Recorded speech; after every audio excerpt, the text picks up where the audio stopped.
కొంతమంది సెలబ్రిటీస్‌ని, నాయకులని వాళ్ళు ఫాలో అవుతుంటారు. హ్మ్. అయితే ఇప్పుడు ఈ జెన్‌జీలో కూడా అలాంటిదే ఉందా? మళ్ళీ వాళ్ళు ఏం చేస్తే అలాగనే అంటే వాళ్ళు ఒక ఫిల్మ్ స్టార్ ఉన్నారు. వాళ్ళ క్లాతింగ్ కానీ, వాళ్ళు ఏం చెప్తే అదే కరెక్ట్ అనే భావన కూడా సో, ఇది ఒక ఒక ఒక రకంగా ఇది కూడా అంటే ఫేవరెటిజం లాగానే కదా ఇది కూడా. సహజంగా ప్రతి తరానికి రోల్ మోడల్స్ ఉంటారండి. హ్మ్. రోల్ మోడల్స్ ఉండరని నేను చెప్పను. ప్రతి తరానికి ఉంటారు. మనం ఎవరిని రోల్ మోడల్ ఇస్తున్నాం అనేది ఒక్కొక్క జనరేషన్‌కి మారుతూ ఉంటుంది. హ్మ్. నాకు తెలిసి ఈ జెన్‌జీలో రోల్ మోడల్స్ ఫిల్మ్ స్టార్ అని నేను అనుకోవట్లేదు. హ్మ్. వాళ్ళ రోల్ మోడల్స్ ఇలాన్ మస్క్ అవుతున్నాడు, హ్మ్. జుకర్బర్గ్ అవుతున్నాడు, లేకుంటే మొన్న చాట్ జీపీటీ అతను వాళ్ళు అవుతున్నారు. ఎందుకంటే they are exposed to international things. Hmm. Okay. Hmm. సినిమాలు చూస్తారు. సినిమాలు చూడరని కాదు. కానీ వాళ్ళు రోల్ మోడల్స్ తీసుకునేంత స్థాయిలో నాకైతే అనుకోవట్లేదు. ఎందుకంటే నేను I'm interacting with Gen Z with రెగ్యులర్‌గా నా కౌన్సిలింగ్‌లో వస్తుంటారు కదా! వాళ్ళ దృష్టి ఎప్పుడు సార్ ఆ సినిమా హీరోలాగా ఉండాలి, హీరోలాగా అనుకుంటే నేనైతే వినలేదు ఎప్పుడు కూడా. Hmm. They are thinking about the some startup మొదలుపెట్టాలి. అంటే career focused. Career focused. Startup మొదలుపెట్టాలి, లేకుంటే అమెరికా వెళ్ళాలి, లేకుంటే కెనడా వెళ్ళాలి, ఆస్ట్రేలియా ఇట్లా వాళ్ళు ఆ ఓరియంటేషన్ ఉన్నా తప్ప జెండాలు కట్టాలి, డాన్స్‌లు వేయాలనే ఫోకస్ లేరు. ఉన్నారు. లేవని అంటలే. ఎందుకంటే అక్కడ పల్లెటూరులో ఉన్నవాళ్ళు ఈ ఎక్స్‌పోజర్ లేని వాళ్ళు ఉన్నారు. కానీ కొంచెం చదువుకున్న వాళ్ళు, ఎక్స్‌పోజర్ ఉన్న వాళ్ళు అలా ఉన్నారనైతే నా అబ్జర్వేషన్‌లో అయితే లేదు. ఓకే. సోషల్ మీడియా వాలిడేషన్ పై ఎక్కువగా ఆసక్తి చూపిస్తున్నారు. లైక్స్, ట్రోల్స్ సో ఇలాంటివే ఎక్కువ అది లేకుండా ఉండలేకపోతున్నారు కదా మరి యాహ్! జెన్‌జీ. కరెక్టే. మళ్ళీ నేను అదే ప్రశ్న అడుగుతా. ఇందాక 2 ప్రశ్నలు అడుగుతా. మీరు రెడ్ డ్రెస్ ఎందుకు వేసుకున్నారు? నేను ఇప్పుడు ఈ బ్లేజర్ ఎందుకు వేసుకొని వచ్చాను? ఓకే. Simple logic. హ్మ్. ఎందుకు వేసుకున్నాము? మనము స్క్రీన్ మీద అందరికీ మంచిగా కనిపించాలి, వైబ్రెంట్ కనిపించాలి, బాగా కనిపించాలి ఉద్దేశంతోనే వచ్చాం. అంటే ఎవరిని మెప్పించడం కోసమే కదా మనం ఈ పని చేస్తుంది. అంతే కదా! రైట్. మనల్ని మనం మంచిగా చూపించుకోవడం. కదా! వాళ్ళు అదే కదా చేస్తున్నారు. హుహు. వాళ్ళు కూడా సోషల్ మీడియాలో తను బాగా ప్రొజెక్ట్ చేసుకునే ప్రయత్నం చేస్తున్నారు. మనం చేసేదానికి వాళ్ళు చేసిన తేడా ఏంటి? కాకపోతే మనం ఏమనుకుంటామంటే మనం స్క్రీన్ కోసం కదా మనం అనుకుంటాము. వాళ్ళు మీకు స్క్రీను, వాడికి సోషల్ మీడియా అంతే డిఫరెన్స్ ఏం లేదు. ఇద్దరికి అదే వాలిడేషన్ కావాలి. ప్రతి మనిషి సోషల్ వాలిడేషన్ కోరుకుంటాడు. ఓకే. ఎవరైనా కోరుకుంటారు. ఇప్పుడు అదర్వైజ్ నేను అసలు తలెందుకు దూకోవాలి చెప్పండి? ఇతరులకు కొంచెం మంచిగా నీట్‌గా కనిపించడం. అది సోషల్ వాలిడేషనే కదా! ఓకే. సోషల్ వాలిడేషన్ కోసమే కదా! యెస్. కదా! కాకపోతే నేను 10 మందిని మెప్పించడం కోసం తలదూకుంటున్నాను. వాడు 10,000 మందిని మెప్పించడం కోసం సోషల్ మీడియాలో సరే. యాక్టివ్‌గా రైట్. ఉంటాడు. సరే. సింపుల్ అయితే దట్స్ ఇట్. రిలేషన్‌షిప్‌లో చాలా త్వరగా కనెక్ట్ అయిపోవడం, యాహ్! చాలా త్వరగా డిస్కనెక్ట్ అయిపోవడం. యాహ్! ఇది కూడా జెన్‌జీలో చూస్తూ ఉంటాం. Of course. కరెక్టే. మరి అంటే అంత త్వరగా కనెక్ట్ అండ్ డిస్కనెక్ట్ అవ్వడం కూడా అంటే వాళ్ళ మెంటల్ ఎబిలిటీ మీద అది మీకు, నాకు, పాత తరాలకి విచిత్రంగా ఉంటది. హ్మ్. జెన్‌జీలో ఎవరైనా అమ్మాయిని, అబ్బాయిని అడగండి మీరు ఈ మాట. అందులో ఏముంది? స్పెషాలిటీ ఏముంది? లైట్ తీసుకుంటారా? కంపాటిబిలిటీ కుదరలేదు. హ్మ్. విడిపోయాము. హ్మ్. బట్ వి ఆర్ ఫ్రెండ్స్ అంటారు. హ్మ్. సింపుల్‌గా. వాడు విడిపోయినంత మాత్రం మాట్లాడుకోకుండా ఇంతకు ముందులాగా కత్తులు దూసుకునేలాగే ఉండరు. హ్మ్. వాళ్ళు హ్యాపీగా ఫ్రెండ్స్‌గానే ఉంటారు. వెళ్తారు హోటల్‌కెళ్తారు, పబ్‌కెళ్తారు అన్నీ ఉంటాయి. కాకపోతే యాజ్ ఎ కపుల్ వాళ్ళు వద్దనుకున్నారు. హుహు. సింపుల్. మనము జెన్‌జీ రిలేషన్‌షిప్‌ని జెన్‌జీ మనస్తత్వంతో చూడాలి. ఓకే. జెన్‌ఎక్స్ మనస్తత్వంతోనో, జెన్ వై మనస్తత్వంతో చూస్తే మనకు వాళ్ళకి అర్థం కారు.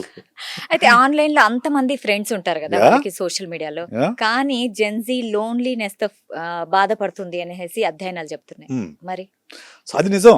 ఎందుకంటే జెన్‌జీలో మీరన్నట్లు ఆ ఎమోషనల్ కనెక్షన్ అనేది కొంచెం తక్కువగా ఉంది. హ్మ్. ఎందుకు?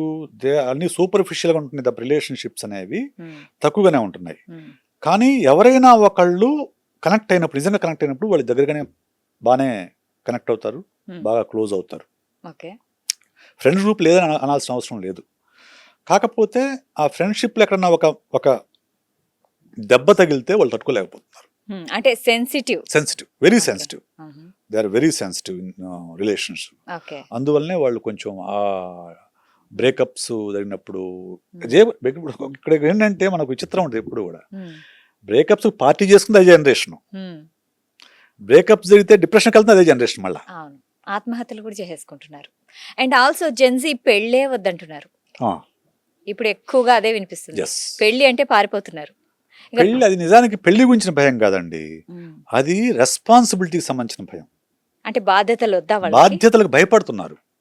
ఓకే. బాధ్యతలు వద్దని కాదు, ఉమ్. పెళ్ళి అంటే పిల్లలు వస్తారు, పిల్లల్ని ఓకే, పెంచాలి. పిల్లల్ని పెంచాలి, ఇవి కాపురము, ఈ ఈఎంఐలు, ఇవన్నీ కూడా చాలా బరువు అవుతుంది అనే ఒక భయం ఉంది జనరేషన్లో. ఉహు. ఆ భయంతోనే చాలా మంది పెళ్లి చేసుకోవడానికి ఇష్టపడలేదు. కొంతమంది చేసుకున్నా కానీ పిల్లలు వద్దంటున్నారు, డింక్, అవును. డబుల్ ఇన్కమ్, నో కిడ్స్ అనుకుంటున్నారు. ఉమ్. సో ఇట్లాంటి ఈ కొత్త ట్రెండ్ అంతే, ఇదేమి ఇప్పుడు మళ్ళీ మనం మొత్తం చరిత్ర మొత్తం చూసుకుంటే, ఇప్పుడు గాంధీ గారి కాలంలో 11 ఏళ్ళకి పెళ్లి చేశారండి. ఉమ్. 11 ఏళ్ళకి 12 ఏళ్ళకి పెళ్లి చేశారు. 10 ఏళ్ళకి పిల్లలు పుట్టేవాళ్ళు, 10 ఏళ్ళకి పిల్లలు పుట్టేవాళ్ళు. అసలు ఆడపిల్లని చూసేవాళ్ళు కాదు, పేరెంట్స్ పెళ్లి చూసి వస్తే పెళ్లి చేసి ఇలా పోయి తాటు కట్టేవాళ్ళు. ఉమ్. అప్పటికి అది కరెక్ట్, ఇప్పటికి ఇది కరెక్ట్. That's it. ఇప్పుడు జెన్జీ మెంటాలిటీని ఒక్క వాక్యంలో చెప్పాలంటే ఏం చెప్తారు sir? Future oriented, future career oriented. Simple చెప్పండి, కెరీర్ ఓరియంటెడ్. జెన్జీలో ఎక్కువ మంది కెరీర్ ఓరియంటెడ్. ఓకే. వాళ్ళు పర్సనల్ లైఫ్ కంటే కూడా కెరీర్కి ఎక్కువ ఇంపార్టెన్స్ ఇస్తున్నారు. ఓకే. That's the thing. అయితే సార్ ఇప్పుడు మనం చూసుకుంటే మహాత్మా గాంధీ గారి గురించి, అంటే స్వతంత్ర ఉద్యమాల్లో ఆయన ఒక చెంప చూపిస్తే ఇంకో చెంప కూడా చూపించేవాళ్ళు, ఒక చెంప మీద కొడితే ఇంకో చెంప చూపించేవారు. అంటే అంత శాంతయుతంగా ఆయన ఉద్యమాలు చేశారు. కానీ ఇప్పుడు జెన్జీ చాలా అంటే ఆవేశపూరితంగా, సో ఇలాంటి ఉద్యమంలో విజయం సాధించగలుగుతుందా? మొన్న ఉద్యమం సాధించింది కదా, మొన్న ఉద్యమం అహింసాయుతంగా చేశారు కదా, వాళ్ళు ఉమ్. చాలా అహింసాయుతంగా చేశారు. 4 రోజుల పాటు ఎవరిని ఏం డిస్టర్బ్ చేయకుండా వాళ్ళు ఒక జంతర్ మంతర్ గురించి ఉద్యమం చేశారు. ఉమ్. పోలీసులు లాఠీచార్జ్ చేసినప్పుడు అది గొడవైంది. అవును. అండ్ మొన్న ఉద్యమంలో ఎక్కువ కనపడిన ఫోటోలు ఎవరివి? గాంధీవి, అంబేద్కర్వి. అవును. కరెక్ట్. ఏ గాంధీని, ఏ అంబేద్కర్ని అయితే ఉమ్. మరుగు చేయాలని చెప్పేసి అధికారంలో ఉన్న వాళ్ళు ప్రయత్నాలు చేస్తున్నారు, గత శతాబ్దాలుగా ప్రయత్నాలు చేస్తున్నారు, ఉమ్. ఆ గాంధీ, ఆ అంబేద్కర్ ఫోటోలే మొన్న ఎక్కువ కనిపించాయి. ఏ కాన్స్టిట్యూషన్ అయితే ఓవర్కమ్ చేయాల్సి వస్తుందో ఆ కాన్స్టిట్యూషన్ సంబంధించిన ఫోటోలే ఎక్కువ కనిపించాయి. ఉమ్. సో అంటే గాంధీ చెప్పిన అహింసా సిద్ధాంతం ఈ రోజు కూడా పనిచేస్తుంది. దాన్ని జంజీ తనదైన శైలిలో అడాప్ట్ చేసుకుంది. ఓకే. తనదైన శైలి అడాప్ట్ చేసుకుని దాని ద్వారానే మన సక్సెస్ అయ్యారు. ఎక్కడ ఎవరి మీద దాడి చేశారు? ఏదో అరాకొరా దాడులు అన్ని చోట్ల అంత పెద్ద ఉద్యమం జరిగేటప్పుడు చిన్న చిన్నవి జరుగు. చిన్న చిన్నవి జరుగుతాయి. ఉమ్. అనే కానీ ఓవరాల్ గా ఉద్యమం హింసాత్మకంగా మారలేదు కదా. లేదు. ఎక్కడ కూడా వాళ్ళు ఎవరిని కొట్టలేదు కదా. ఎక్కడన్నా చిన్న చిన్నవి జరుగుండొచ్చు కానీ మరీ ఉమ్. సీరియస్ మ్యాటర్స్ ఏం జరగలేదు. అన్ని వేల మంది స్టూడెంట్స్ ఉన్నా కానీ అవును. మామూలుగా స్టూడెంట్స్ యొక్క ఎనర్జీని ఆపడం అనేది చాలా కష్టం. ఉమ్. కానీ అన్ని వేల మంది ఉన్నా కానీ వాళ్ళు చాలా శాంతియుతంగానే చేశారు, శాంతియుతంగా చేశారు. అండ్ పదవి సాధించుకున్నారు. సాధించుకున్నారు. ఇప్పుడు ఇదంతా చూస్తుంటే ఫ్యూచర్ లో ఇంకా జెన్జీ ప్రభుత్వాలే నిర్మించగలుగుతుందా మరి? నిర్మించాలి అంట నేను. నిర్మించగలుగుతుందో లేదో నాకు తెలియదు. It depends on the mind set of the Indian. So వాళ్ళ ప్రభావం ఉంటుంది రాజకీయాల మీద. వాళ్ళ ప్రభావం అయితే ఖచ్చితంగా ఉంటుంది. ఖచ్చితంగా మొన్న జరిగిన ఉద్యమం ప్రభావమే రాబోయే ఎలక్షన్స్ పైన ఖచ్చితంగా ఉంటుందండి. అన్డౌటెడ్లీ ఉంటుంది. ఖచ్చితంగా బహుశా రేపు కాక్రోచ్ పార్టీ పోటీ చేయొచ్చు, గెలుస్తారని అనుకోను. కానీ ఎందుకంటే జంజీ ఒక తరం, మిగతా పాత్రలన్నీ కూడా పాత సింధకాయ పచ్చలైన ఉంటాయి కదా, వాళ్ళ ఆలోచన వేరుగా ఉంటాయి కదా. వాళ్ళు వీళ్ళని సపోర్ట్ చేయకపోవచ్చు. వాళ్ళ పార్టీ పోటీ చేసినా చేయకపోయినా దాని ఇంపాక్ట్ అయితే నెక్స్ట్ ఎలక్షన్స్ పైన ఖచ్చితంగా ఉంటుంది. ఇంకా మన దేశంలో చాలా వ్యవస్థలు కొంచెం అవినీతిమయంగానే ఉన్నాయి. సో ఈ జెన్జీ ఉద్యమాల వల్ల కొంచెం అవినీతి తగ్గుతుంది అని అనుకుంటారా? అబ్సల్యూట్లీ తగ్గుతుంది. తగ్గకపోతే వాళ్ళు మళ్ళీ నెక్స్ట్ ఏదో ఉద్యమం మొదలు పెడుతున్నారు కదా, ఏదో చెప్పారు భవిష్యత్ కాల్సిన ప్రకటిస్తామని చెప్పేసి. సో మంచిదండి అది. ఇప్పుడు ఒక అవినీతికి వ్యతిరేకంగా, అక్రమానికి వ్యతిరేకంగా గొంతు విప్పడం అనేది మన రాజ్యాంగం మనకిచ్చిన హక్కు. ఆ హక్కును ఎందుకు ఉపయోగించుకోకూడదు? ఉపయోగించుకోవాలి కదా. ప్రశ్నించడం మన హక్కు కదా. సో దాన్ని ఒక విచిత్రంగా దాని దేశద్రోహం కింద ఎందుకు చూపిస్తున్నారు? ఫాల్స్ నెరేటివ్స్ ఎందుకు? అసలు ఒక ప్రభుత్వం అనేది 5 ఏళ్ల కాలమే దానికి ఉండేది. ఓకే, 5 ఏళ్ల తర్వాత ఇంకో ప్రభుత్వం రావచ్చు. ఒక నాయకుడు అనేవాడు 5 ఏళ్ల కాలం ఉంటాడు, 10 ఏళ్ల కాలం ఉంటాడు. వాటి తర్వాత ఇంకో నాయకుడు రావచ్చు. ఒక నాయకుడిని, ఒక ప్రభుత్వాన్ని ప్రశ్నించడం అనేది దేశద్రోహం కాదు, కాబోదు.